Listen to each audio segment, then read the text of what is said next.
मुझे पता ही नहीं था कि मेरी वालदा तो वॉशरूम में गिरी नहीं है। इन तीनों दरिंदों ने मिलके मेरी वालदा को इतनी बेरहमी से कत्ल किया है। ये तो भाई डेड बॉडी पड़ी रही सारी रात, मैयत मेरी वालदा की बाहर पड़ी रही। हम दोनों बहनें बाहर बैठी रही हैं। अगले दिन सुबह 10 बजे मेरी वालदा का नमाज जनाजा हुआ है। हमारे घर में बहुत दूर दराज से हर तरफ से मेहमान आए हुए थे। हर कम घर में जगह नहीं थी। मैयत भी हमें बाहर रखनी पड़ी। हमारा घर छोटा है, हर रूम में किसी में औरतें किसी में मर्द बैठे हुए थे। अगले दिन रात को हम साथ वाले रूम में गई हैं, मैं और मेरी बहन। जब हमने छत की तरफ ध्यान दिया है तो खून देख के हमारे पाँव के नीचे से ज़मीन निकल गई। इस वक्त मेरे साथ हिना और सबा मौजूद हैं। इनकी वालदा के साथ जो हुआ है, मैं यकीन जाने अपनी ज़िंदगी में इतना भयानक वाक़या कभी नहीं देखा।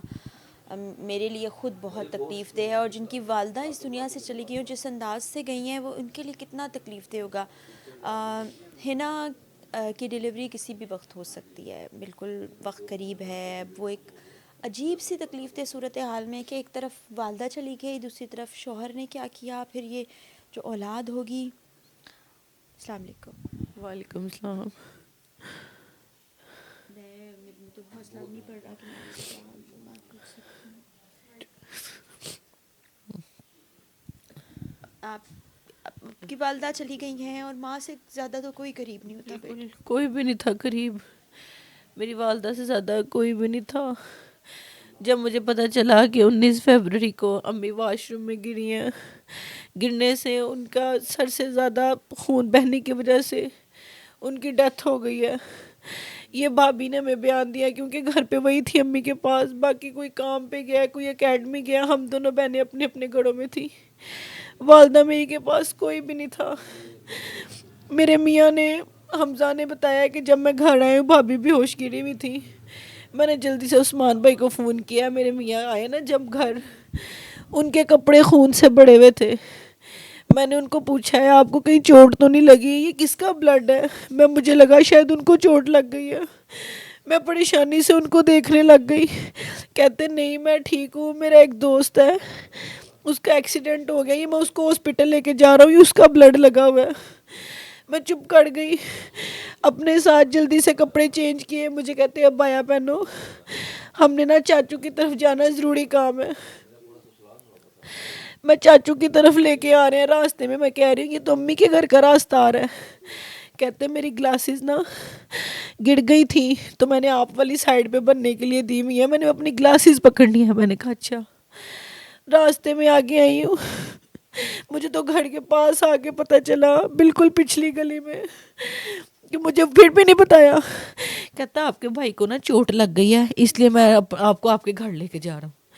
मैं आगे आई हूँ, टेंट लगा, ये वो चीज़ें। मैंने जब चेहरे से कपड़ा हटाया, मेरे पाँव के नीचे से ज़मीन ही निकल गई कि ये तो मेरी वालदा है। और ना इस आदमी ने मुझे बताया कि वो खून भी तेरी वालदा का था, मैं उनको मार के आया हूँ। मुझे बाद में कहता है मैं उनको उठाने के लिए आया हूँ, वो ज़मीन पे गिरी थी, मैंने बैक साइड से उठाया इसलिए मेरे कपड़ों पे खून लग गया था। और उनकी सांसें चल रही थी। मुझे कहती हैं उस्मान बाढ़। मैं रोऊं कि मैं काश अपनी अम्मी के पास होती, मैं अपनी अम्मी को समेट लेती, माँ मैं आपको उठा लेती, बचा लेती। मुझे पता ही नहीं था कि मेरी वालदा तो वॉशरूम में गिरी नहीं है। इन तीनों दरिंदों ने मिलके मेरी वालदा को इतनी बेरहमी से कत्ल किया है। ये तो भाई डेड बॉडी पड़ी रही सारी रात, मैयत मेरी वालदा की बाहर पड़ी रही। हम दोनों बहनें बाहर बैठी रही हैं। अगले दिन सुबह 10 बजे मेरी वालदा का नमाज जनाजा हुआ है। हमारे घर में बहुत दूर दराज से हर तरफ से मेहमान आए हुए थे। हर कम घर में जगह नहीं थी, मैयत भी हमें बाहर रखनी पड़ी। हमारा घर छोटा है, हर रूम में किसी में औरतें किसी में मर्द बैठे हुए थे। अगले दिन रात को हम साथ वाले रूम में गई हैं, मैं और मेरी बहन। जब हमने छत की तरफ ध्यान दिया है तो खून देख के हमारे पाँव के नीचे से ज़मीन निकल गई कि छत पे दीवारों पे खून कैसे लगा है। उस दौरान आके मैंने अपनी भाभी से सवाल किया आके, 2 दिन इन्होंने हमारी भाभी से हमें बात ही नहीं करने दी। उसको यूरिन बैग लगवा के रखा है। डॉक्टर ने कहा है कि अगर इसके साथ बात की तो इसके बच्चे की जान को खतरा है, इसको सुला दो। कुल्ला वाले दिन मैंने पूछा, भाभी छत पे भी ब्लड लगा हुआ है, दीवारों पे भी है, आपने क्या अम्मी वॉशरूम में गिरी हैं? कहती है मैं तो बेहोश हो गई थी, मुझे तो कुछ भी नहीं पता। मैं फिर मायूस होकर इस कमरे से उठ के चली गई, ये तो मुझे कुछ बता नहीं रही। मैंने अपने भाई को कहा, नोमी भाई छत पे ब्लड लगा है, दीवारों पे लगा है, ये कुछ बोल क्यों नहीं रही, ये कुछ बता क्यों नहीं रही? इन किसी ने कुछ नहीं बताया। आहिस्ता आहिस्ता बातें खुलती गई, मेरे भाई के आगे सारे सबूत आ गए। मुझे वो कहता तू अपने घर जा बेटे, तेरी तबीयत नहीं सही है, तू इधर रहेगी टेंशन रहेगी। असल में मुझे इसलिए भेजना चाहता था कि ना ये इधर रहेगी ना उस्मान इसके पीछे आएगा। मैं चुपचाप वालदा की कब्र कुशाई करवा के हर सबूत इकट्ठा करूँगा। जब उसने सारा कुछ करवा लिया है, मुझे कॉल करके घर बुलाया है कि पुप्पू आई है, उनसे मिल लो। मैं घर आई हूँ, घर आके उसने मुझे कहा बेटा इधर बैठ के अपने कानों से सुनना, आंखों से देखना, ये बंदा हमारी माँ के खून में मुलव्वस है, इसने खून किया। मैं कहूँ नमी भाई ये क्या कह रहे हो आप? कहता बिल्कुल इसने किया। उसी टाइम पुलिस आ गई है, पुलिस ने उसको अरेस्ट किया है। पुलिस ने आके कुछ भी नहीं कहा, सिर्फ पूछा तेरा नाम उस्मान है? कहता जी। पुलिस ने कहा बीबी तू माड़ी? कहता हाँ जी। उसने 2 दफ़ा पूछा बीबी तू माड़ी है? कहता हाँ जी। एक क़यामत मेरे पे उस दिन टूटी जिस दिन मेरी वालदा इस दुनिया से रुखसत हुई। दूसरे उस दिन जब ये मेरा ही शोहर मेरे सामने माना कि मैंने तेरी वालदा को कत्ल किया है। मैं उसकी शक्ल देखती रही, ये किस तरह का आदमी है। मेरी वालदा ने इसको क्या कहा था, ये तो मेरे सामने इतना अच्छा बनता था, उनको अम्मी अम्मी कह के बुलाता था। इसको शर्म ना आई, इसके हाथ नहीं कांपे मेरी वालदा को इस तरह बेरहमी से मारने के लिए। फिर आहिस्ता आहिस्ता हमें पता चलता गया, मुझे मेरे घर वालों ने सब बताया किस तरह मेरी वालदा को सोए में उठा कर सर पे डंडे मारे, उनको करंट लगाया, उनके सर में जूतियां मारी। मेरी भाभी ने मरने के बाद उनके मुंह पे जूतियां मारी। इन्होंने जुल्म की इंतहा कर दी मेरी वालदा के साथ। 5 वक्त की मेरी अम्मी नमाज पढ़ने वाली। पूरे मोहल्ले ने हमें बताया, हमने आपकी वालदा की चीखें सुनी है। बेटा हम आपको 2 दिन बताने की कोशिश करते रहे हैं, लेकिन तुम दोनों बहनें बड़े सदमे में थी, अपनी वालदा की चारपाई नहीं छोड़ रही थी। हमने बड़ा बताने की कोशिश की। हमारी मालिक मकान आंटी ने हमें कहा बेटा मैंने अपनी आंखों से सारा कुछ देखा है। मैंने कहा आंटी आप उनको डरा देती, पुलिस को बुला देती। कहती नहीं मैं तो खुद डर गई थी, तुम्हारा मियाँ तुम्हारा भाई तुम्हारी अम्मी को घसीट के अंदर लेके जा रहे थे, तुम्हारी भाभी ने जोर से दरवाज़ा पकड़ लिया कि मेरी वालदा अपने आप को बचा के बाहर ना आ सके। मैंने तो वालदा को गुस्ल नहीं दिया, इस बहन ने गुस्ल दिया। उन्होंने तब भी हमें बताने की कोशिश की, ये रिश्ते ही ऐसे थे। हम इन पे आंख बंद करके यकीन कर रहे थे कि नहीं ये मेरी वालदा को मार नहीं सकते। इतना तो हम जिंदगी में नहीं सोच सकते थे कि ये कत्ल जैसा घिनौनी हरकत करेंगे। ये मुझे छोड़ देता, मेरी अम्मी मुझे अपने पड़ों में समा के बिठा लेती, मुझे समझा लेती।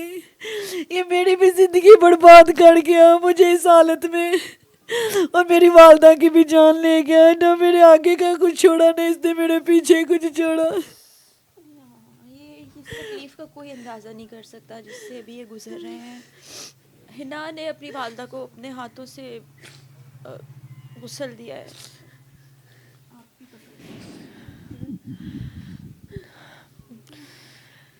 मैंने अपनी अम्मी को अपने हाथों से गुस्ल दिया है। मुझे कहते हैं कि आपने अम्मी को गुस्ल देना है। मुझे पता ही नहीं है कि गुस्ल कैसे देते हैं, क्या करना है क्या नहीं करना। मैंने कभी किसी को गुस्ल ही नहीं दिया, तो अब अपनी वालदा को गुस्ल देना पड़ रहा है। आंटी कहती है बेटा आपने साथ जाना है, आप साथ लगो, आप बेटी हो बड़ी।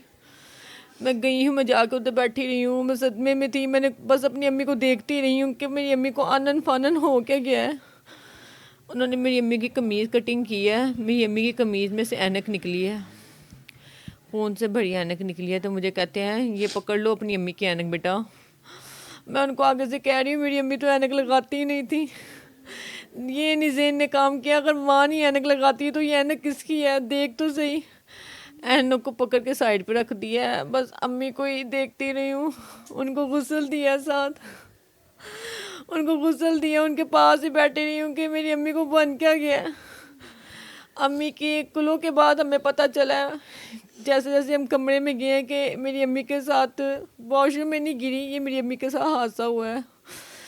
जिस तरह हमें रिकॉर्डिंग सुनने को मिली है और जिस तरह पता चला कि भाभी थी और भाई था, इन्होंने मेरी अम्मी को मारा है। इन्होंने मेरी अम्मी को डंडों से मारा है, मेरी अम्मी को करंट लगाया है, मेरी अम्मी के मुंह पर तकिया रख के बैठ गए हैं। इसने नहीं शर्म खाया रिश्तों का कि वो भी मेरी माँ लगती है, तीनों की माँ लगती थी। ये मेरी अम्मी के मुंह के ऊपर बैठा रहा तकिया रख के, एक ने पाँव पकड़े हुए थे। ये मेरी अम्मी को करंट भी लगाते रहे हैं। इतनी इन्होंने मेरी अम्मी के साथ जीते दी हैं, इतनी इन्होंने मेरी अम्मी को जीते दी हैं, इतनी इन्होंने मेरी अम्मी को अजियत वाली मौत दी है। ये अब बता रहे हैं। सब ने मेरी अम्मी की चीखें सुनी है, पर मेरी अम्मी की किसी ने मदद नहीं की है। किसी ने मेरी अम्मी की कोई मदद नहीं की। 19 फरवरी की मेरी अम्मी बहुत हुई है, हमारा पूरा घर खाली हो गया हुआ है। हमारे घर में सारा कुछ है, पर हमारा घर खाली है। खाने को दौड़ता है कि हमारी माँ ही नहीं है इस घर में, हमारी माँ को ले गए हुए हैं, हमारी माँ ही नहीं है इस घर में। अपने मुंह से बताते हैं हमने ऐसे ऐसे मारा है, ऐसे ऐसे किया है, ये किए है। अपने इनके हौसले देखें ये किस तरह बताते हैं, ये किस तरह बताते हैं। ये तीनों रिश्ते, जो इन तीनों रिश्तों से बढ़ के कोई नहीं था। अभी 8 माह पहले मेरी अम्मी ने शादी की है, उनको इस बच्चों की इतनी खुशी थी, इन आने वाले बच्चों की उसको इतनी खुशी थी, उसको कोई खुशियाँ देखनी नसीब नहीं हुई। इन्होंने अपने गुनाह छुपाने के लिए मेरी अम्मी को किन किन अजीतों से मारा है। इन्होंने मेरी अम्मी को इतनी बुरी अजीतों दे के मारा है। अभी वो चली गई इस दुनिया से, बड़ी तकलीफ में गई। क्या आप क्या कहना चाहोगे? इंसाफ के लिए आपके भाई भी, मेरे भाई इंसाफ के लिए कब से दौड़ भाड़ कर रहे हैं, और की भी है उसने बहुत ज़्यादा, लेकिन अंदर ही अंदर एक डर खौफ बैठा हुआ है कि कुछ गलत ना हो जाए। कि सारा कुछ पास होने के बावजूद वो पकड़े भी गए हैं, तरफ में जुर्म भी कर लिया है, सबूत भी हैं, लेकिन खौफ रहता है कि कुछ गलत करके उनको छुड़वा लेंगे। जिस हसीयत से इन्होंने मेरी अम्मी को मारा है, मेरी अम्मी का कत्ल किया है, इन तीनों को सरेआम फांसी दे। मेरी अपील है आपसे कि दोबारा ये किसी माँ का इतना बेदर्दी से कत्ल ना करे। मेरी माँ का कोई किसी किस्म का कसूर नहीं था। मेरी मरियम नवाज से भी अपील है, वो भी एक खतून है, वो एक माँ का दर्द ध्यान से समझेंगी, हमारी तरफ गौर करें, हमें इंसाफ दिलाएं, हमें इंसाफ दिलाएं। इस फैमिली का सिर्फ एक ही तकाजा है, वो है इंसाफ। और हमें उम्मीद है कि अरबाब इख्तियार ये सब देखेंगे, इस केस का नोटिस लेंगे और इस ख़ानदान को इंसाफ दिलाएंगे।